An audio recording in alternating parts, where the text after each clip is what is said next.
Thank you. Thanks. Welcome to Second Watch. This is your direct line into the second mass. I am your host, Will Wheaton. We are joined tonight by nearly the entire cast and a couple of the executive creatives who make this show possible. Please welcome with me Noah Wiley. How are you? Thanks for being here tonight. Thanks a lot. Moon Bloodgood is also here. Hi, Moon. How are you? Drew Roy, ladies and gentlemen. Good to see you, man. Sarah Carter is with us. Thanks for coming. Good to see you. Please say hello to Connor Jessup. Connor, thanks for being here. Hello. Jesse Schramm. Yeah, Jesse. You look so not evil right now. Not evil. Seychelle Gabriel. Yay! Hi, thanks for being here. Peter Shinkota. How are you? Good to see you. Empo Quaho. Yeah. How's it going? Good to see you. Greg Beeman. Hi, Russ. Thank you. Hi, Greg. Thanks for coming. And Rayme Abishan. Hi. Thanks for coming. All right, you guys. That was an awesome premiere. That was amazing. As an actor, I know what it's like to sort of be taken away from your television family for a while, where you go back to live with your actual family. So it was 11 months between the shooting of season 1 and season 2. And this is sort of for the whole cast, but we'll start out with you, Noah. What was it like to get the band back together? For season 2? Yeah, after being away from each other for so long. I think we all immediately remarked on how much Maxim had changed since the pilot. Yeah, his hair got really curly. And Connor as well. You know, that passage of time is significant when you're younger.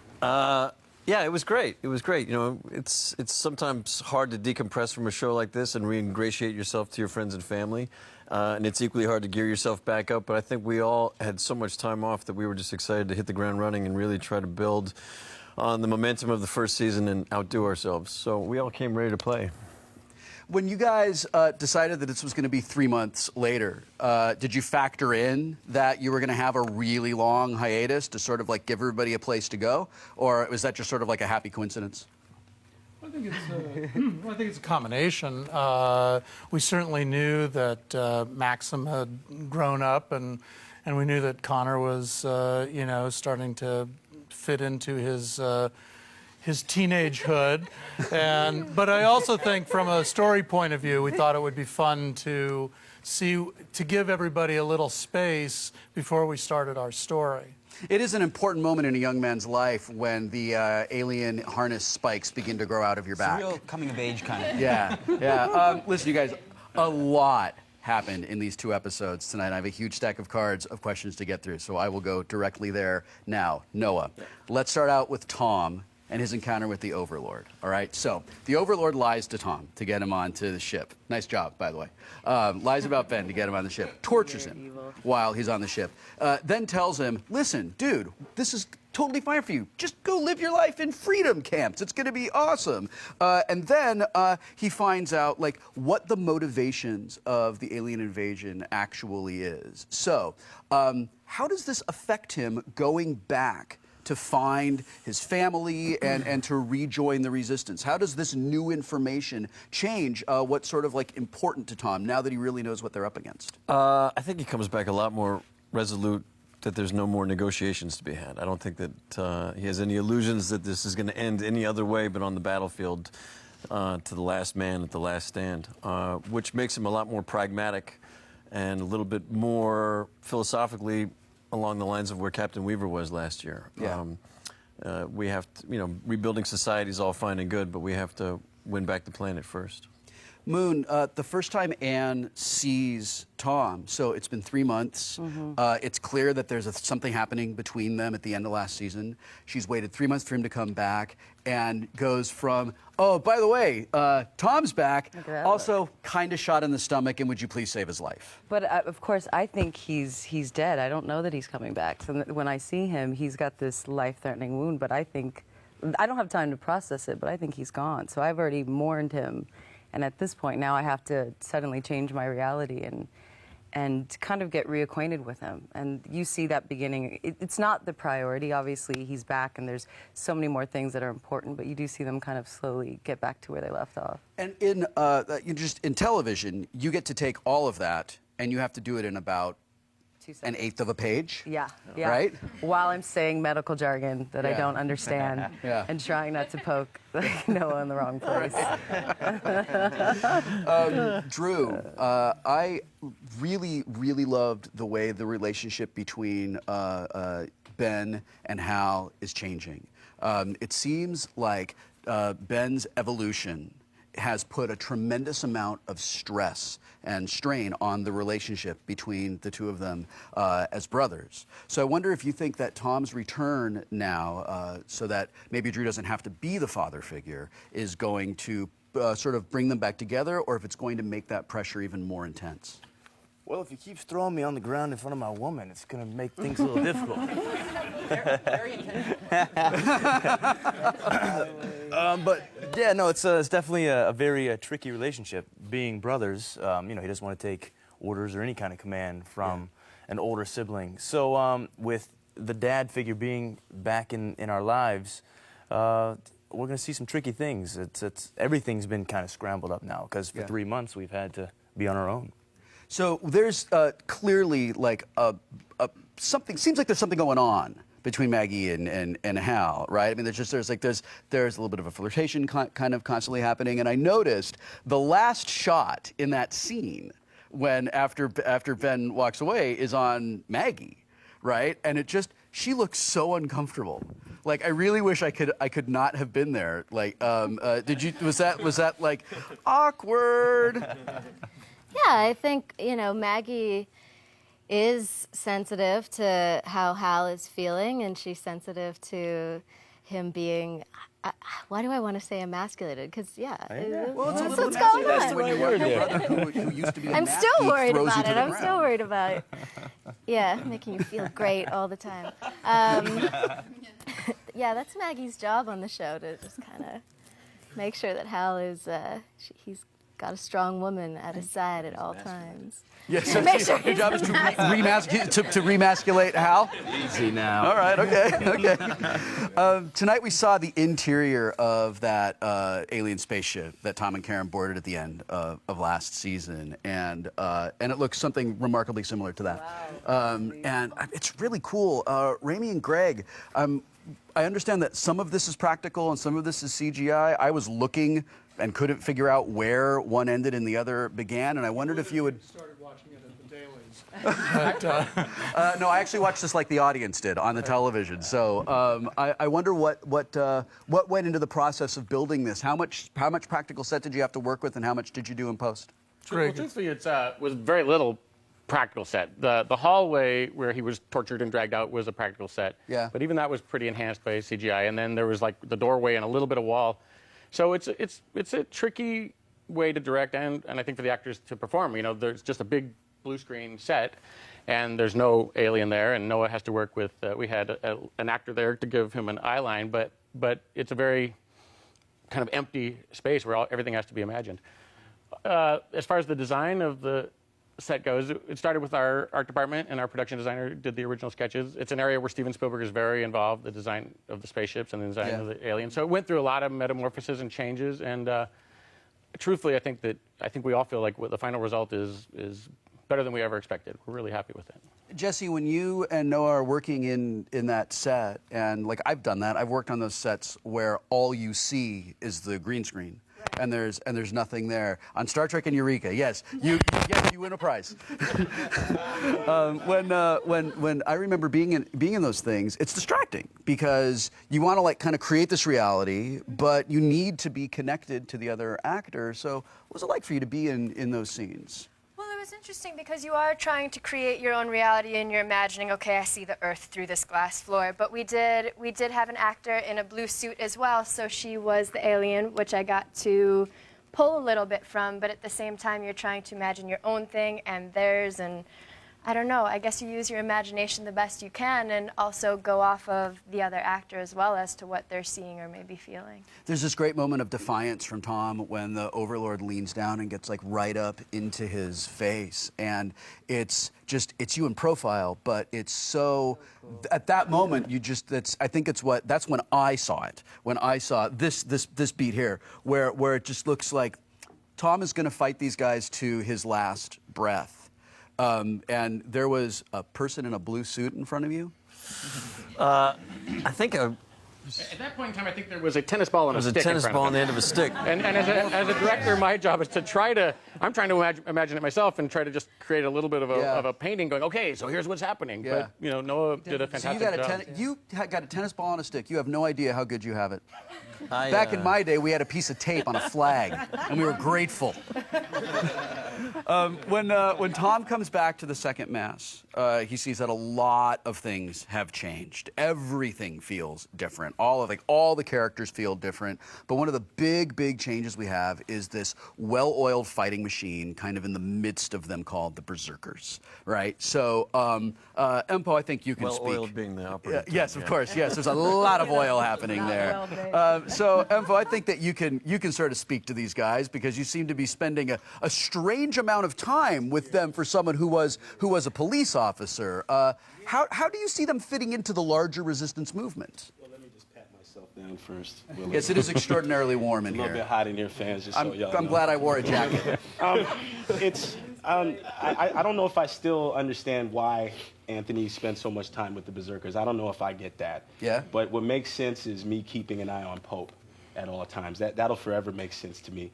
I don't know if I can sit here and say I like him, but it's starting to lean that way a little bit, So the Berserkers are really cool, though, to me. It's a cool dynamic because I feel as though I can keep an eye on Pope and then shoot skitters kind of at the same time. You get the best of both worlds. Yeah, so it's sort of like it serves the greater good, but if Anthony gets a little happiness out of it, not such a bad thing. I don't know if I can lose my allegiance to the second mass, though, ever. I don't think I ever will. I always feel as though, especially some cool stuff with Tom, I have a little more along the road that makes me want to stay with the second mass.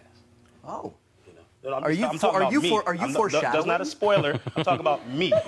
I feel Anthony would want to stay with the second mass is what I feel. And that's not a spoiler, so don't get excited there, Will. Thanks. Don't get excited. Thanks it's a not lot a spoiler for nothing. Sarah and Drew, I spoke a little bit about the incredible flirting that happens between your characters. And the internet, not me, because I don't want to know this, but the internet wants to know, and my job is to do what the internet tells me to do. We all want to know if there is a romance beginning to blossom between these two people. I think there's a little something. That's it, just a little something. But the interesting thing is, she comes from such a dark past and such a mysterious past, and Hal's a little more clean cut. So Hal's seeing sort the of two like, of she's them like a bad figure girl each other out is interesting. I like they're out in the Yeah. field together, and they found this friendship, and I feel like it's not until we look death in the eye that we kind of think, if I lost her. Yeah, what Maggie would that doesn't like mean? to admit how much she cares about him. Yeah. Does she care about him in like I'm taking care of you kid kind of way, or does she care about him in like I would like to take care of you kid? Like how does she see that relationship going? They're partners, first and foremost, and she's got trust issues, and for whatever reason, well, not for whatever reason, he's such a good guy.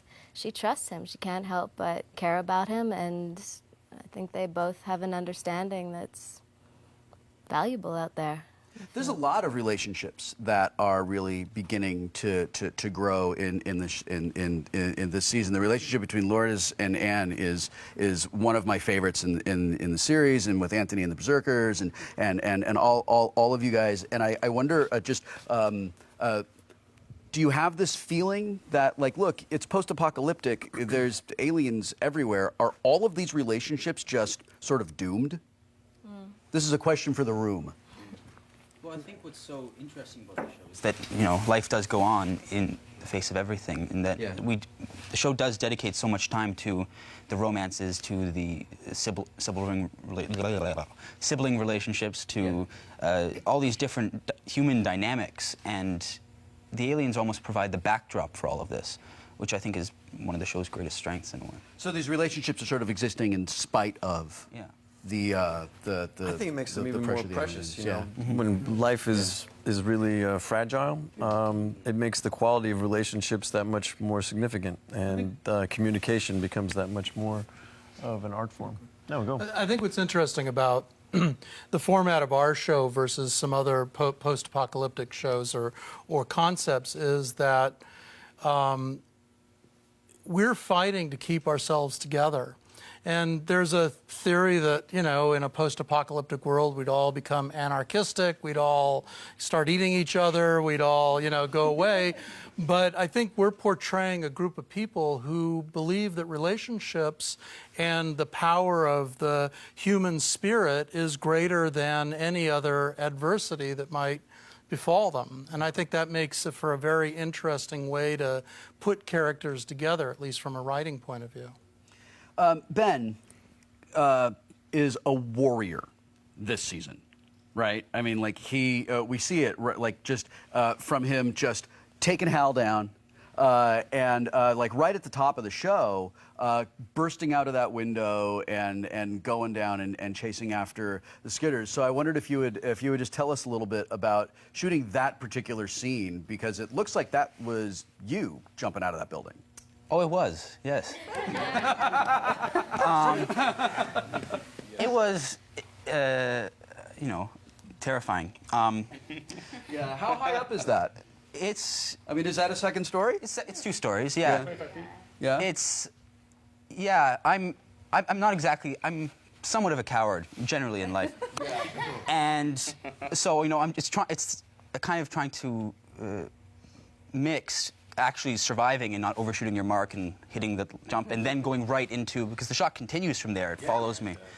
So to actually try and stay in character after I land. Was that a choice to try to make it? Yes, it was, try to make it a oneer so that like it really looks like. Yeah, he really hates me.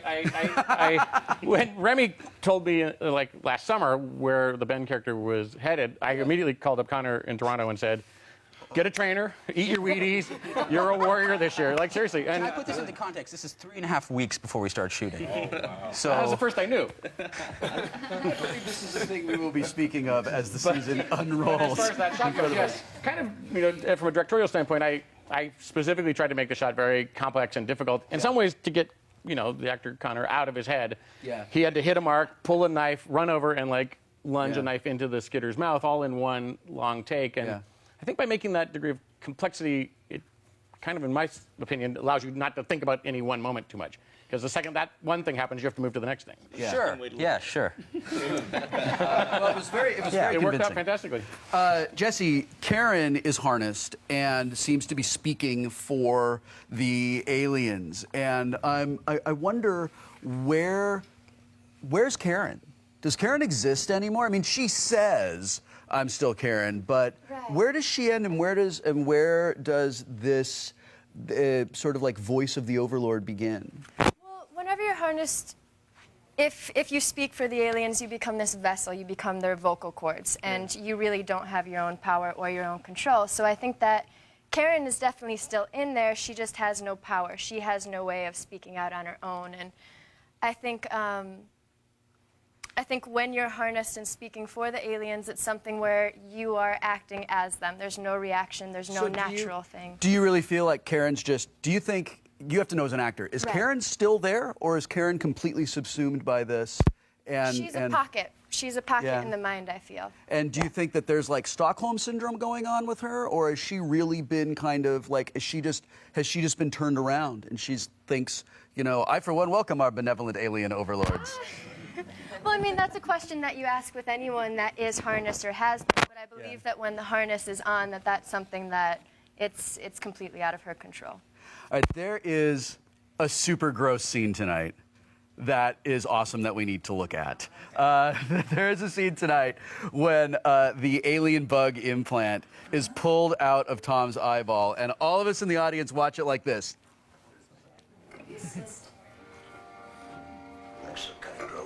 No, it wasn't there when I examined him this morning.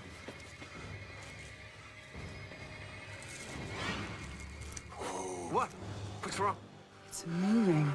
Take it out! Hold on, okay? You don't know what this involves. If I get this wrong, you can lose sight in your eye. Don't do it. Easy. Oh, God! Easy. Mike, help! Curtis, get a specimen jar. Dan, hold his head steady. That's easy. You're right. Easy. It's all right. Come on. Okay. Ready?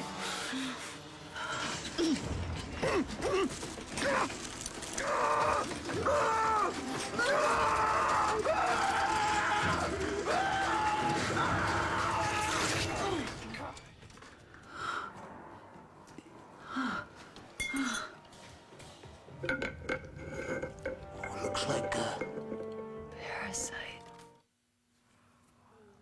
Tom has worms. Okay. Rami, I believe I speak for a lot of us in the audience when I ask you this question. What the hell? Well, I have to, I'll try to make this a succinct story, but I have to give credit to David Weddle and Bradley Thompson, who wrote that episode. Yes. And one day, David came into my room excited, and he goes, "You have to look at this video on YouTube." And he showed me these worm parasites in the eyes. And he goes, "We have to do something with that." And I sort of like said, "It's 9 o'clock. I haven't had my coffee yet. Don't show me this stuff." And eventually they started to show me how they could make something out of it. And I said, "But what is it? What will it be?" This is how we do things in the writer's room. And actually, this became a huge part of the mythology. So that's what the hell. Noah and Moon, the scene is shot like, I mean, it's CGI'd in. Later, there's not a thing in your eye. But it's great, like this thing where your eyes sort of like flash over toward the Q-tip, and then and just the way that's cut together is so great. But just speak to what it's like, to do that on the set. You had a leech removal scene once, didn't you, Will? I did have a leech removal scene. What? Yes, without the benefit of CGI. Thank you very much. What was it? Like, Stand by This me. is not Stand By Me second watch. This is Falling Skies second watch. I'm asking the questions here, Miss Bloodgood. stand by me. That's right. I just wanted to make it look like it really, really hurt, and Mission it was really accomplished. terrifying. And the more I thrashed and the more I screamed, the more it really upset Will Patton, which is also something I enjoyed doing. Yeah? And I could feel him going, "Oh man." You really committed me. to that. You did. You were shaking. It was so and I had a lot real. of trust and faith in you. You were holding a forceps very close to Really my close to your eye. I But I know. never had a doubt that you would be able to do it. Did you have a ER flashback with the forceps, just like right Well, that's there? the thing Just we like, do. Is, come on, I'm laying on the gurney going, "Don't hold it like that." This is what he does to me.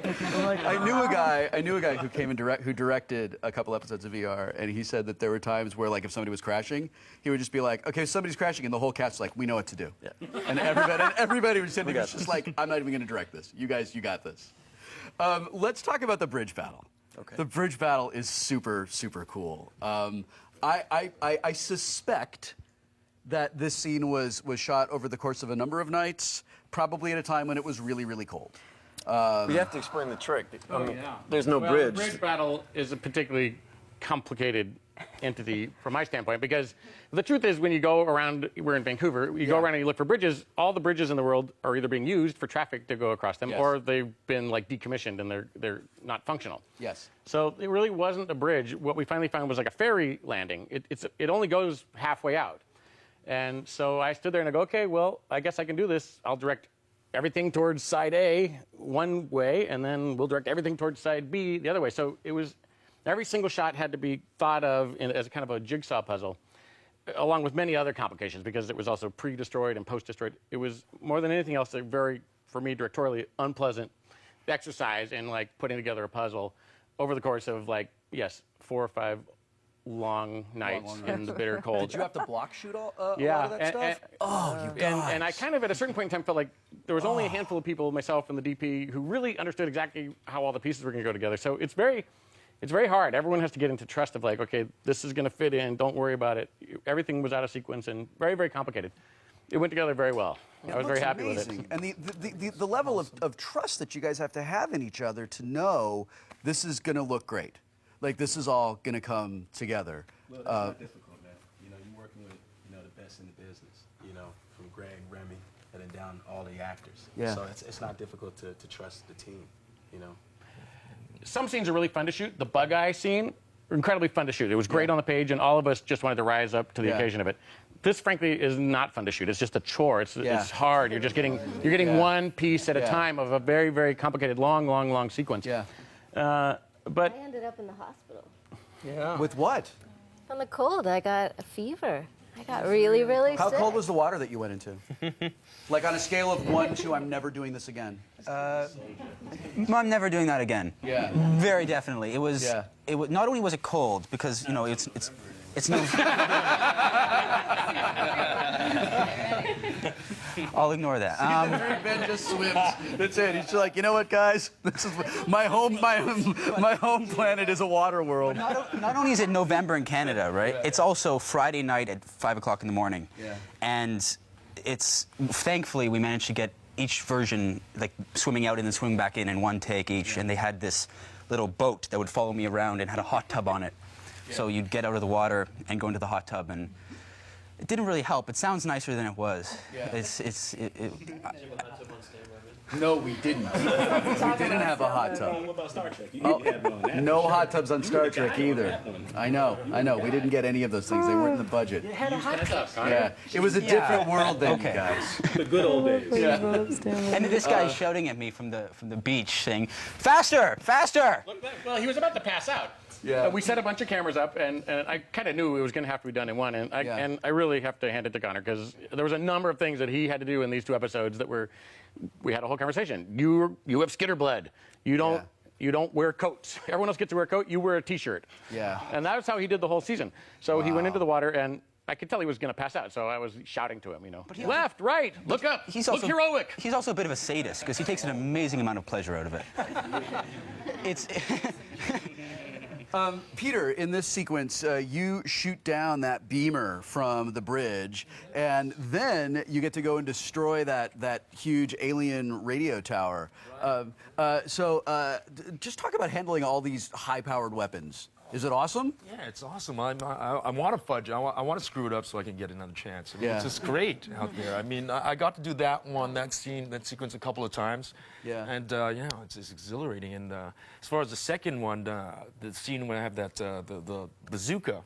Yeah. That was a little bit more difficult because it was late in the morning. I was with these 3 over here, and I show up at 4 in the morning on this on the second unit, and there's a stunt coordinator there, and he says, "Can you do this? Can you negotiate this stunt?" And I just never been, propositioned like that, under those circumstances. There's. Wait, was he like, listen, would you mind shooting this bazooka? That part was going to be cool. Either way, I knew I was going to shoot that bazooka. But to get a really good shot and the slide, I want to take that opportunity to look cool. But there's other times when I'd be shooting. You guys would shoot me on a motorcycle. All I have to do is wobble it, a couple miles an hour, and they would insist on not letting me do that. Send him back to his trailer. Don't let him out. Yeah. This one, they expect him to do it, and I did it. And I don't think I could walk for like 2 days. Well, I did, but I was grimacing through it. Yeah, it does look great. Yeah. There's this thing that I find that has happened over the course of my career when you do a lot of night shoots and you end up working together at nights. Good casts always come together as a family, and I always think that we're so lucky when we work on shows where we come together as a family, because it comes through on the screen. And even even if you're the nemesis, you're part of the family. And it looks like you guys just had an unbelievable amount of night shoots. in this sort so of thing, many. right? Long camping trip. It was great. Seychelle and Moon, your characters. It has been so great to watch your relationship evolve from the very beginning of the first season to where the two of you are right now. I wondered if you would talk about how Lourdes sees Anne. Is she a mother? Is she a mentor? She's more than a mother, more of like a sister, Yeah. kind of friend, because they're there for each other, almost in like the same kind of light to each other, to be each other's, rock. Besides the, the romance that comes and goes and whatever. But yeah, she's definitely someone, Lourdes looks up to, but also someone that Lourdes helps as well. I think whenever one of them starts to get really tense and in these crazy situations that these two people are placed in this tiny little, like, bus or, anything, they're right there for each other, so. Lourdes seems to have, like everybody else, especially, as the younger characters, has been forced to really grow up and take on responsibilities that, like, as an adult, I wouldn't want to have. Yeah, most definitely. I mean, I think, that's probably why she was spiritual in the first season, because she had basically no one else or nowhere else to look at, except these people that she was just starting to get to know. And it's kind of cool in this season when Jamil comes in, because she kind of gets the chance to be a teenager again. Yes. And because she just, I think she just threw herself right into what she knew how to do, which is where she was coming from school, you know? Like, I'm not going to think about what happened, and I'm just going to keep going with the purpose that I had come into this with, and hope that keeps me steady. Before we get to questions from Twitter, I want to talk about my favorite scene from both episodes tonight. This is a scene when Tom and Ben are talking about Ben's hatred for the Skitters, and Ben is talking about how his hate keeps him going. And I think we have a clip from that. Can we see that? I know my secret. To make sure they can't control me. Hate. I hate what they did to me with all my heart and soul. I hate that they turned me into a freak. You're not a freak.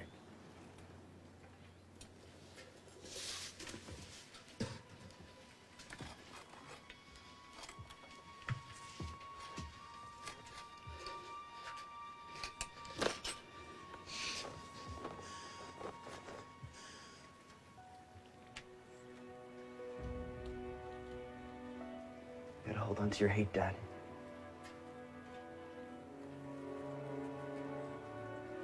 You can do that.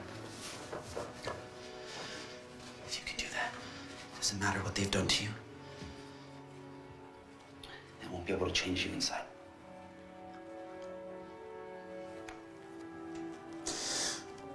You're right. Hate is a very powerful emotion. And I hate them too.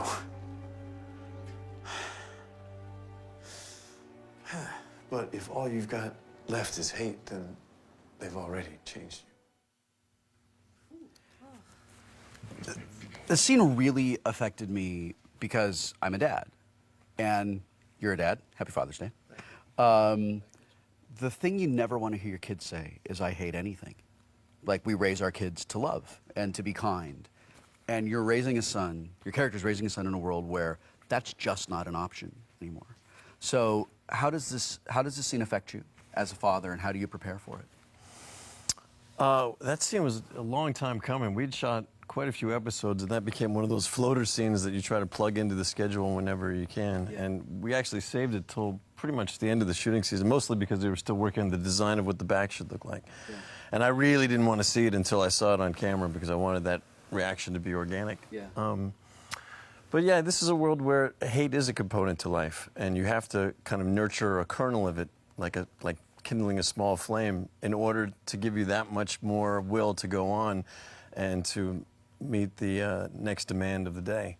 But yeah, this was, I mean, one of the things I love best about playing this character is fatherhood in all of its various forms. Which is kinder, to protect and to shield, or to arm and train and push out there in the hopes that subsequent generations will have the childhood that these guys were robbed of. And I've got a wonderful acting partner in Connor Jessup to play off of, which makes it a pleasure. When I'm watching Tom react to him say, you know, this is how we do it, and you're just so like matter of fact about it. It's like that's the thing that's so upsetting to me, is how you played that. I can see that Tom hates them as much as Ben does, and Tom, he just seems so conflicted with the sort of like, you know, tell your son, no, don't do that, but you can't even look at him. But there is still love, and there is still beauty, and there are still children, and there are things to be excited about and inspired by. And I think that the more we can retain those aspects of what it means to be intrinsically human, the better off our chances of survival. The more we sort of lose sight of those, we lose sight of why it is we're fighting in the first place, and that will sow the seeds of chaos and anarchy faster than anything else. Yeah, it's okay to hate the aliens because, you know, they deserve it. But as long as you love people more than you hate the aliens, because otherwise you don't really have a reason to fight. All right, let's go to Twitter and find out from the Twitters exactly what the Twitters would like us to ask you. At Sir Wheaton says, "Why is your son the coolest kid in the world?" That's my son Ryan. That's a question for me. He wanted me to ask you, why is my son the coolest son in the world? Apple doesn't fall far from the tree, man. Oh, look at that. Oh, thank you. That is actually the correct answer, also, by the way. Okay, so at Marikop says, Sarah, in which way do you relate to your character the most? The survival instinct, probably, and always looking at the bigger picture and not getting too involved in the personal. Is there anything that you've had to really reach to connect to in Maggie? Has there been a thing that's yeah? It's a lot I've had to reach for in Maggie. She's taught me a lot. Yeah? Yeah. I think the connection to hate is probably one of the things Maggie uses to survive out there. There is power in shadow, and I think that it is important as a warrior to really know to protect your heart by knowing your boundaries, knowing what you don't accept, and being wary of the world. We have two more, and then I guess we're out of time, so I'll do this quickly. I know, it's gone by faster than apparently I was aware. At Falling Sky says, Drew, will Hal and Karen ever be reunited? Well, that's a tricky question. Quiet over here during their whole relationship time. There's just a shadow over in the corner. Karen's, I think, is always going to have a spot in Hal's heart. I always looked at that relationship as the first person that he'd ever, like, truly fallen in love with. Yeah. Sorry about that. And so, yeah, that's always going to be there. But then the reunion, who knows? In this world, some wild things do seem to happen. But who knows? Yeah? Will it be her if I ever see her again? If she's harnessed, if she's not harnessed, there's a lot of mysteries. You've raised a lot of interesting questions tonight, sir.